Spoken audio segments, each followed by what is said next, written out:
Hello students. आज हम करेंगे अयोध्या सिंह उपाध्याय हरिऔध की कविता पवनदूती के बारे में पढ़ेंगे हम। लेकिन इससे पहले थोड़ा सा हरिऔध जी के बारे में जान लेते हैं, इनका परिचय। कि अयोध्या सिंह उपाध्याय हरिऔध जी का स्थान द्विवेदी युग में खड़ी बोली की कविता में उन्हीं कवियों में अविस्मरणीय स्थान है। हरिऔध इनका उपनाम है। इनका जन्म उत्तर प्रदेश के जिला आजमगढ़ की निजामाबाद तहसील में सन 1865 में माना जाता है। इन्होंने मिडिल परीक्षा उत्तीर्ण करने के बाद कुछ समय तक बनारस में अध्ययन किया, किंतु अस्वस्थता के कारण परीक्षा न दे सके। इनका विवाह 17 वर्ष की आयु में हुआ। इसके बाद इन्होंने 3 वर्ष का अध्यापन कार्य भी किया। इन्होंने कानूनगोई की परीक्षा उत्तीर्ण कर कानूनगो हो गए। वहाँ से इन्होंने अवकाश लेकर काशी हिंदू विश्वविद्यालय में हिंदी विभाग के प्राध्यापक पद पर अवैतनिक इन्होंने कार्य भी किया। ये हिंदी के मर्मज्ञ साहित्यकार थे। इनको संस्कृत, बंगला, उर्दू, फारसी, अंग्रेजी इनकी अच्छी इन पर गति रही है। इनकी आजीवन हिंदी साहित्य की सेवा करते हुए सन 1947 में इनका देहांत हो गया। इन्होंने रचनाएं, काव्य भी लिखा, इतिहास ग्रंथ भी लिखे, निबंध, उपन्यास, आलोचना। इन्होंने कई ग्रंथ लिखकर अपने युग को प्रकाशित किया। इनकी साहित्यिक विशेषताएं भी इस प्रकार रही है कि आधुनिक खड़ी बोली हिंदी को गद्य और पद्य दोनों विधाओं में अभूतपूर्व योगदान देने के बावजूद हरिऔध जी की ख्याति कवि रूप में हमें ज़्यादा देखने को मिलती है। इनकी काव्य कृतियों में प्रिय प्रवास का स्थान प्रमुख है। यह खड़ी बोली का प्रथम महाकाव्य है। इन्होंने इनका नाम ब्रजांगना विलाप भी रखा था। प्रिय यशोदा का वात्सल्य वर्णन भी इनमें दृष्टव्य होता है। अपने दूसरे महाकाव्य वेदई वनवास में भी इन्होंने करुण रस की मरम स्पर्शी व्यंजना भी की है। इनकी पहली खड़ी बोली की कविता प्रेम पुष्पोहार रही,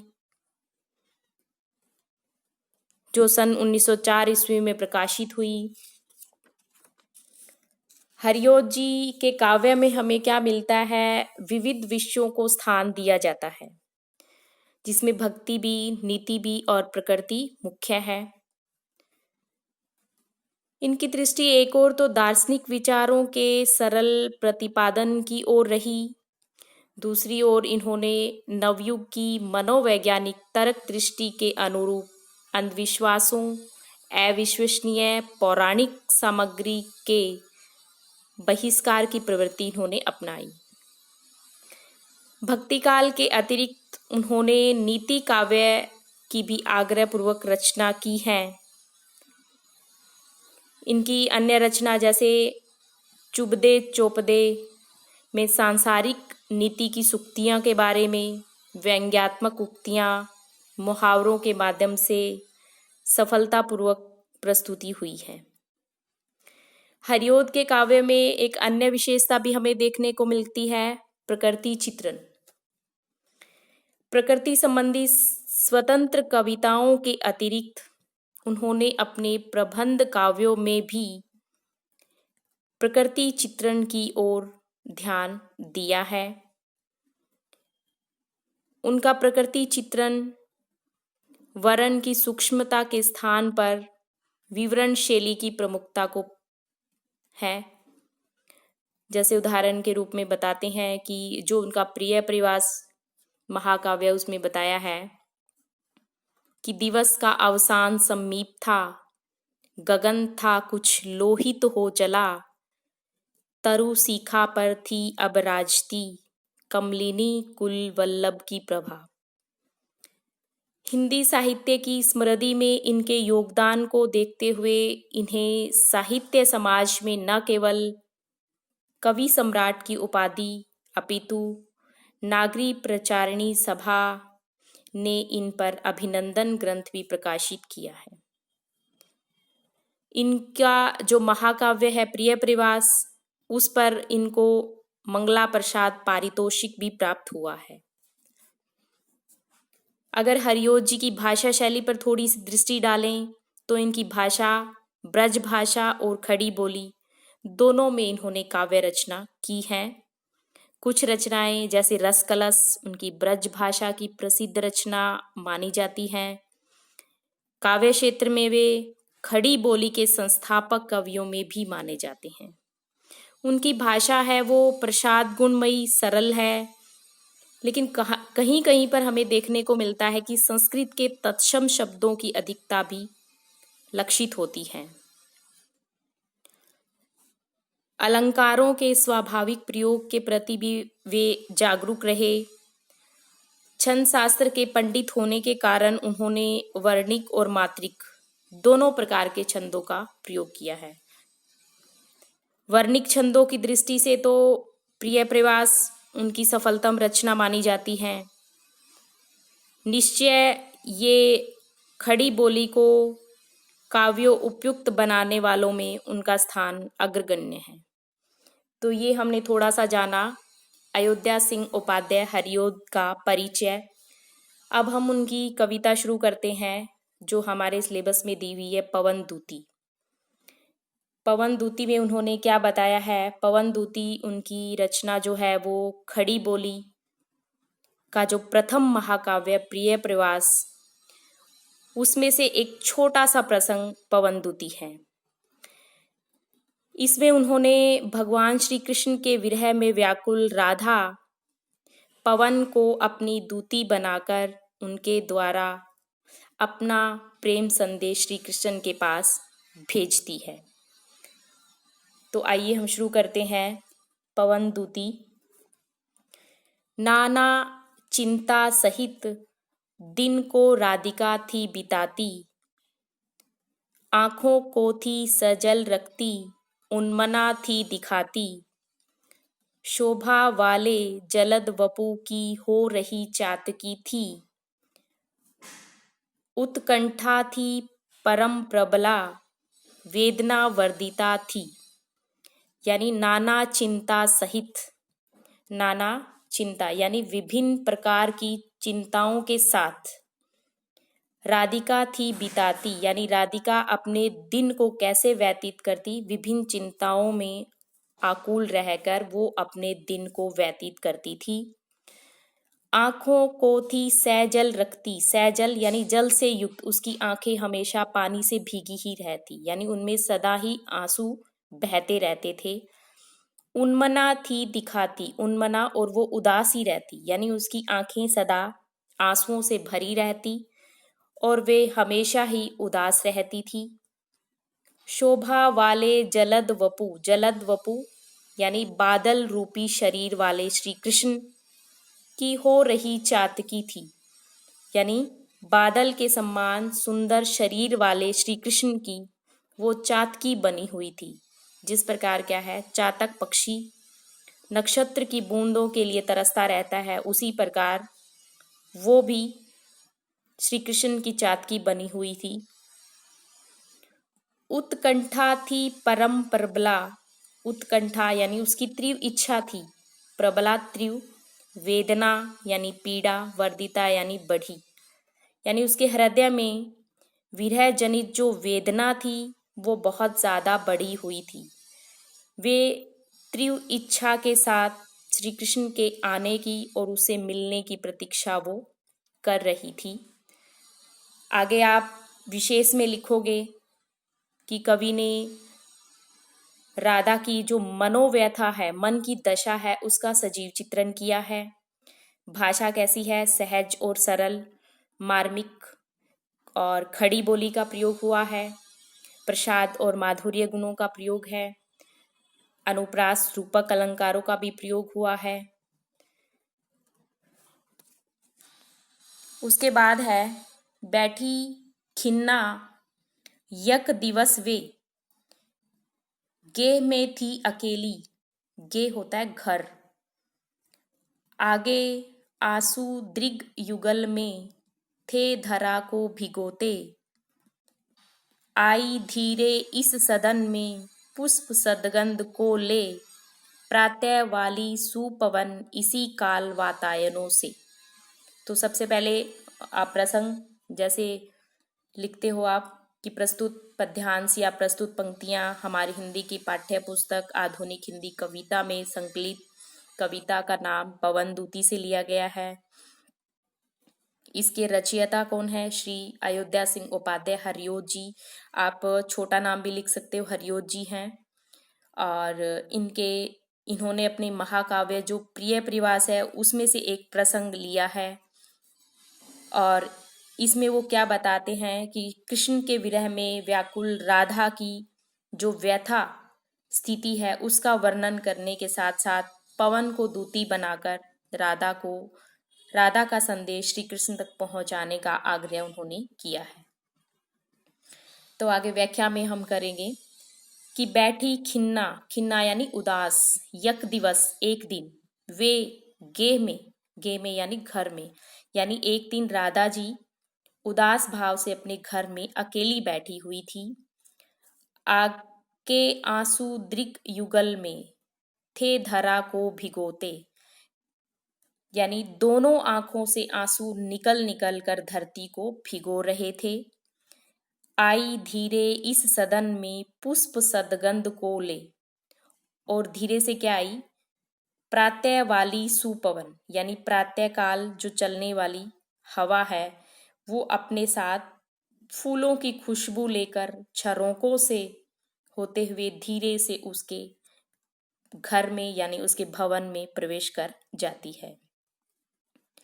विशेष में आप लिखोगे कि राधा के घर में सुगंधित पवन के प्रवेश करने का सुंदर चित्रण किया गया है।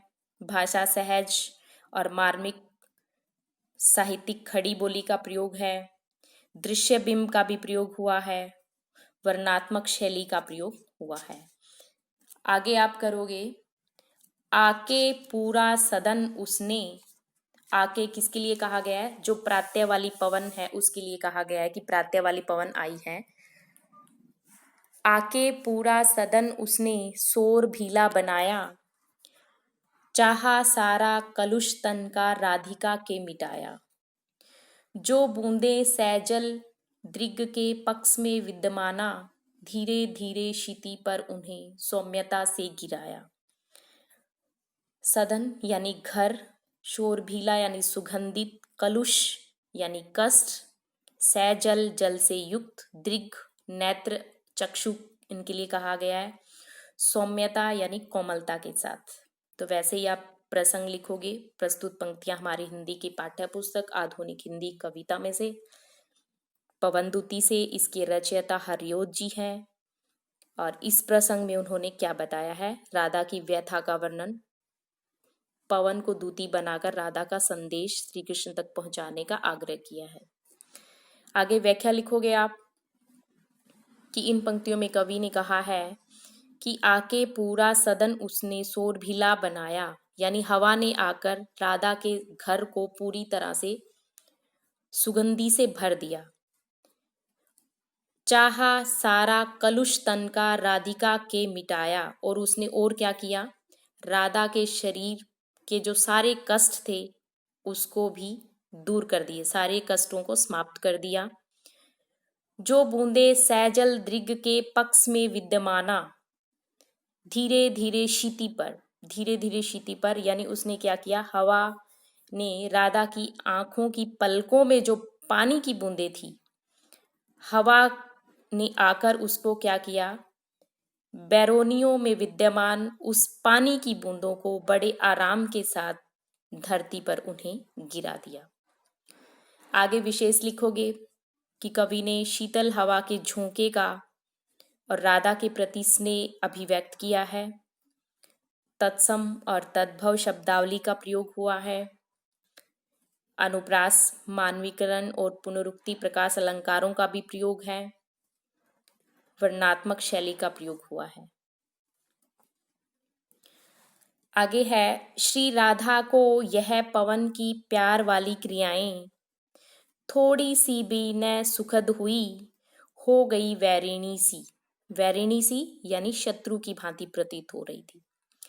भीनी भीनी महक मन की शांति को खो रही थी, पीड़ा देती व्यथित चित्त को वायु की स्निग्धता थी। सबसे पहले आप उसी तरह पहले की तरह प्रसंग ही लिखोगे। यहाँ मैं व्याख्या बता रही हूँ आपको। श्री राधिका को यह पवन की प्यार वाली क्रियाएं, यानी यहाँ हरिओत जी क्या कह रहे हैं कि विरह से व्यथित राधा के भवन में हवा का प्रवेश होता है और उसके आने से वो क्या है, प्रेम से युक्त क्रीड़ाएं करने लगती है, परंतु राधिका को क्या है, हवा की ये प्रेम भरी क्रीड़ाएं थोड़ा सा भी सुख प्रदान नहीं करती। थोड़ी सी भी न सुखद हुई यानी जरा सा भी सुख उसे प्रदान नहीं करती, अपितु कैसी लगती है, वैरिणी सी यानी ये क्रियाएं उसे शत्रु के समान प्रतीत होती हैं। भीनी भीनी महक मन की शांति को खो रही थी, यानी हवा की भीनी भीनी गंध ने श्री राधिका के मन की शांति को छीन लिया। पीड़ा देती व्यथित चित्त को, व्यथित यानी पीड़ित मन को वो और भी ज्यादा पीड़ा दे रही थी। वायु की स्निग्धता यानी वायु की कोमलता उसे और भी ज्यादा पीड़ा पहुंचा रही थी, यानी बेचैन कर रही थी उसे। तो कवि ने यहाँ विशेष में आप लिखोगे क्या स्पष्ट किया है कि विरह की अवस्था में प्रकृति के शीतल पदार्थों की प्रकृति भी असहनीय लगती है। भाषा कैसी है, सहज और सरल, मार्मिक और साहित्यिक खड़ी बोली का भी प्रयोग है। प्रसाद और माधुर्य गुणों का प्रयोग हुआ है। पुनरुक्ति प्रकाश मानवीकरण का प्रयोग हुआ है। फिर आगे आता है, संतापों को विपुल बढ़ता देख के दुखीता हो, धीरे बोली सै दुख उससे श्रीमती राधिका यूं। प्यारी प्रातः पवन इतना क्यों मुझे है सताती, क्या तू भी है कलुषित हुई काल की क्रूरता से। संताप यानी दुख, विपुल अत्यधिक, दुखिता यानी दुख से भरा होना, सैदुख यानी दुख सहित, सताना यानी कष्ट देना, कलुषित अपवित्र, काल यानी समय, क्रूरता निर्दयता। तो पहले प्रसंग लिखोगे आप कि प्रस्तुत पद्यांश या प्रस्तुत अवतरण या प्रस्तुत पंक्तियां कुछ भी लिख सकते हो। पाठ्यपुस्तक आधुनिक हिंदी कविता में पवनदूती से लिया गया है। इसके रचयिता हरिओत जी हैं और इसमें उन्होंने किस चीज का वर्णन किया है इसके बारे में भी आप बताओगे।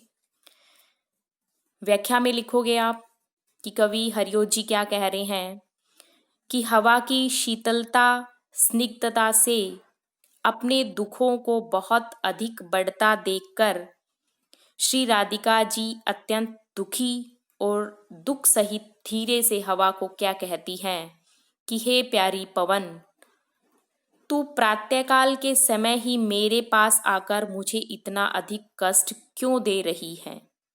प्यारी प्रातः पवन इतना क्यों मुझे है सताती, यानी तू मुझे इतना क्यों सता रही है। क्या तू भी है कलुषित, यानी कह रही है कि क्या तू भी मेरी तरह कहीं समय की निर्दयता के कारण छली तो नहीं गई है, यानी जैसे मैं कष्ट में हूं, कहीं ऐसे तू भी तो कष्ट में नहीं है। विशेष में आप लिखोगे कि राधा की विरह अवस्था उसका चित्रण किया गया है। प्रसाद और माधुर्य गुणों का प्रयोग, मानवीकरण अलंकारों का प्रयोग हुआ है और किसका संबोधन शैली का प्रयोग हुआ है। आगे है, कालिंदी के वर पुलिन पे घूमती सिक्त होती, प्यारे प्यारे कुसुम चै को चूमती गंध लेती, तू आती है वहन करती वारी के सिकरों की, हा पापिष्ठे फिर किस लिए ताप देती मुझे है। कालिंदी यानी यमुना नदी, वर यानी श्रेष्ठ, पुलिन किनारा, सिक्त होना यानी सिंचित होना, कुसुम च फूलों का समूह, वारी पानी, सिकर मतलब बूंद, पापिष्ठे पाप को मिटाने वाली, ताप यानी कष्ट और पीड़ा। तो वैसे ही आप प्रसंग लिखोगे पहले कि प्रस्तुत पंक्तियां कहाँ से ली गई है और किसके द्वारा रचित है और इन पंक्तियों में क्या बताया गया है। व्याख्या में आप लिखोगे कि कालिंदी के वर पुलिन पे, यानी प्रातःकाल सुरभित जो शीतल हवा है उसको आया देखकर श्री कृष्ण के विरह में व्यथित राधा है उसको क्या कह रही है कि तू यमुना नदी के श्रेष्ठ किनारों पर घूमती रहती है, घूमती सिक्त होती और उनके पवित्र जल से सिक्त होती यानी सिंचित होती रहती है, प्यारे प्यारे कुसुम चै को चूमती गंध लेती और प्यारे प्यारे फूलों के समूह को तू चूमती रहती है, उनकी सुगंध को अपने में समाहित करती रहती है। तू आती है वहन करती वारी के सिकरों की, यानी तू आकाश से गिरने वाली जो पानी की बूंदें हैं उनके भार को वहन करती हुई यहां तक आई है। हाँ पापिष्ठे, फिर भी हे पापों को मिटाने वाली, हे सुरभित शीतल पवन, तू मुझे किस लिए जला रही है। कहने का उसका अर्थ ये है कि विरह की अवस्था के कारण राधा को शीतलता प्रदान करने वाली जो हवा है वो भी जलाने वाली प्रतीत हो रही है। तो कवि यहाँ विशेष में बताओगे कि कवि क्या स्पष्ट करना चाहता है कि वियोग की अवस्था होने पर शीतलता प्रदान करने वाली हवा है वो भी वियोगिनी को क्या है, जलाने का कार्य करती है। भाषा कैसी है, सहज सरल मार्मिक और खड़ी बोली का प्रयोग हुआ है, संबोधन शैली का प्रयोग हुआ है, वियोग में जो श्रृंगार रस उसका परिपाक हुआ है, मानवीकरण और विशेषोक्ति अलंकारों का प्रयोग हुआ है। क्यों होती है निठुर इतनी बढ़ाती व्यथा है, तू है मेरी चिर परिचिता, तू हमारी प्रिया है, मेरी बातें सुन मत सता छोड़ दे वामता को, पीड़ा खो के प्रणत जन की बड़ा पुण्य होता।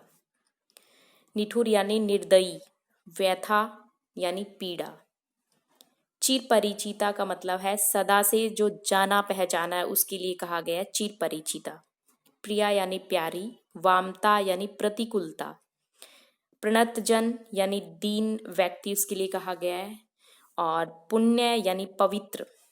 तो सबसे पहले आप प्रसंग लिखोगे कि प्रस्तुत पंक्तियां हमारी हिंदी की पाठ्य पुस्तक कौन सी है, किस कविता से ली गई है, इसके रचयिता कौन है और इसमें उन्होंने क्या बताया है। व्याख्या में लिखोगे क्यों होती है निठुर, यानी राधा पवन को आगे संबोधित करती हुई क्या कह रही है कि हे पवन, तू मेरे प्रति इतनी निर्दयी क्यों होती जा रही है और मेरी पीड़ा को और भी ज्यादा क्यों बढ़ा रही है। तू है मेरी चिर परिचिता, यानी तू तो सदा से ही मेरी जानी पहचानी है और तू मुझे बहुत ही प्रिय है। तू मेरी बात ध्यान से सुन और अपना प्रतिकूल जो व्यवहार है उसको त्याग कर मुझे सताना छोड़ दे। पीड़ा खो के प्रणत जन की बड़ा पुण्य होता, क्योंकि वो कहती है कि क्या तुम ये बात जानती है कि दीन दुखियों की, पीड़ित व्यक्तियों की पीड़ा का हरण करने से पीड़ा हरने वाले को बड़ा ही पुण्य प्राप्त होता है।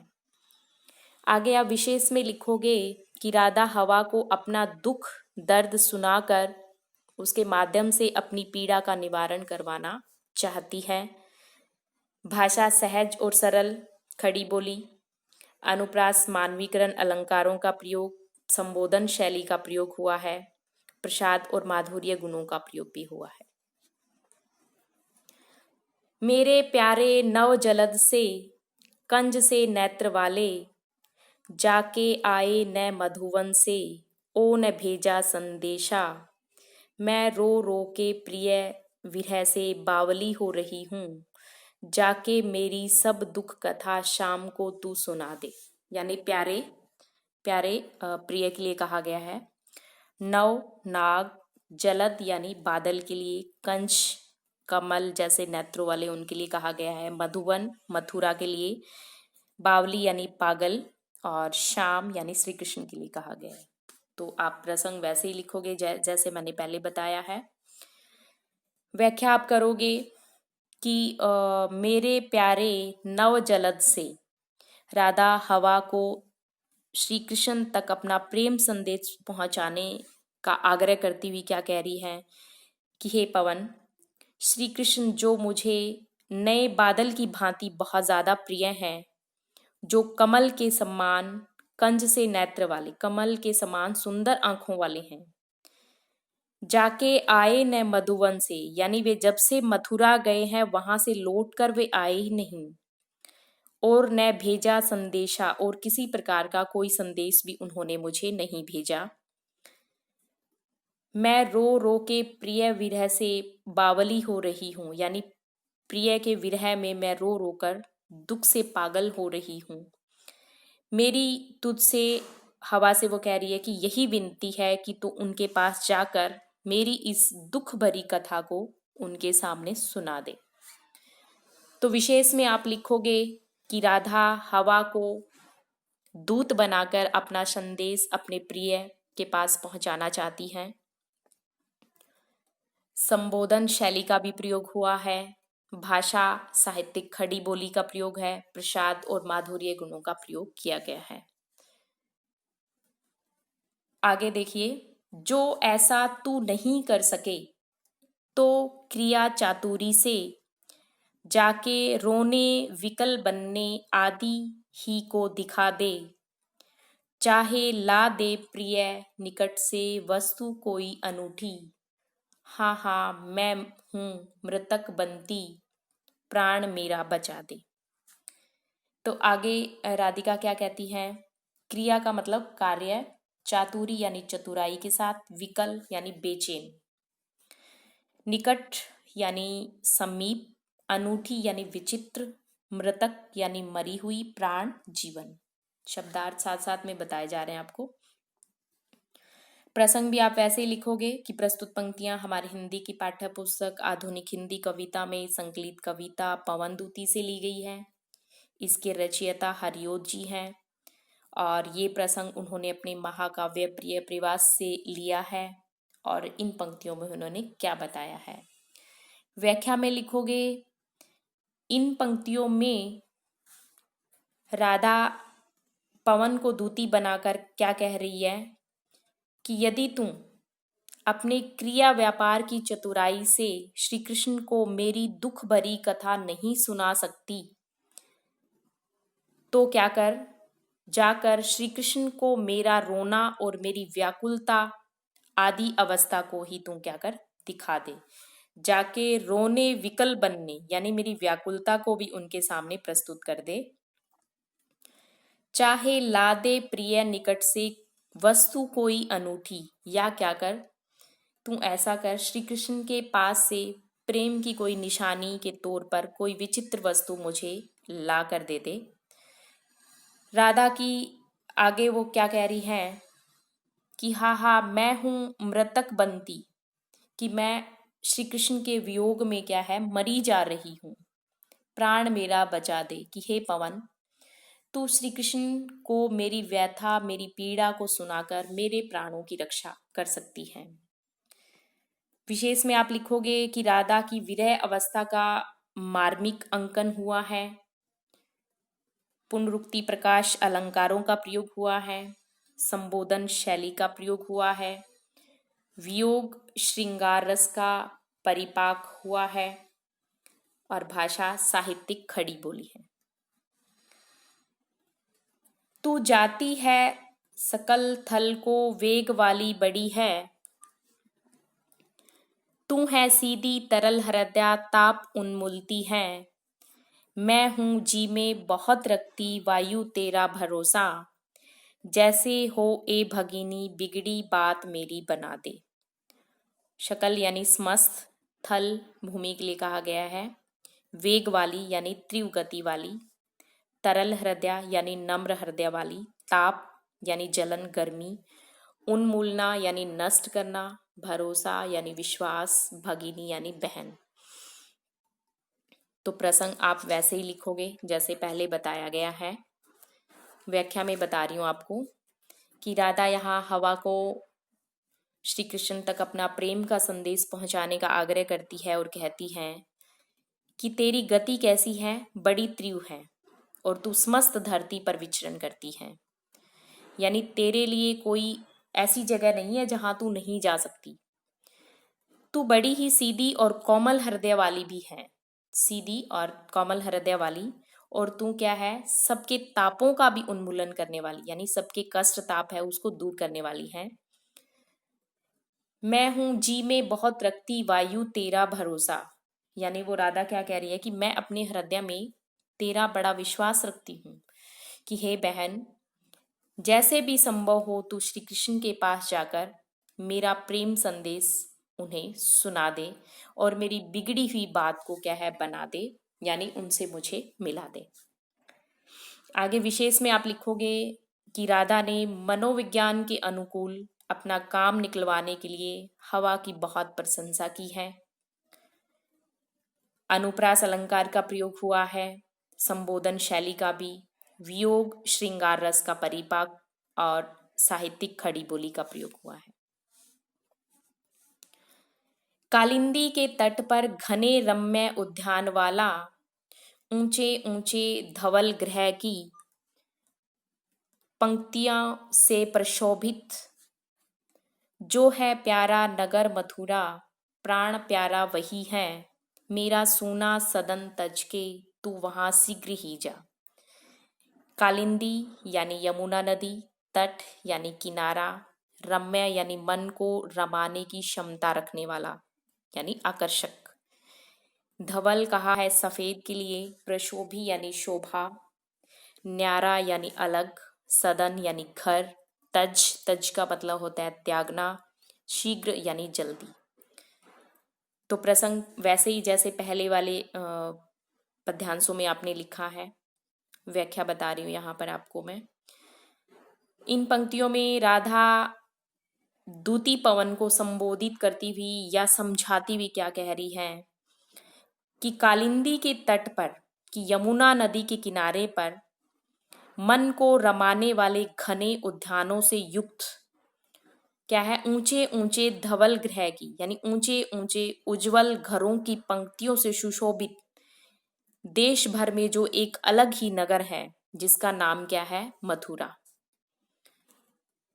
वही उनके प्राण प्रिय श्री कृष्ण रहते हैं।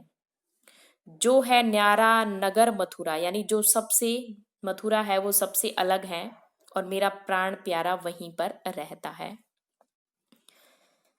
वह पवनदूती से कहती है कि वह शीघ्र ही उसका सूना घर त्याग कर श्री कृष्ण के पास चली जाए और उन्हें अपना विरह का संदेश सुनाए।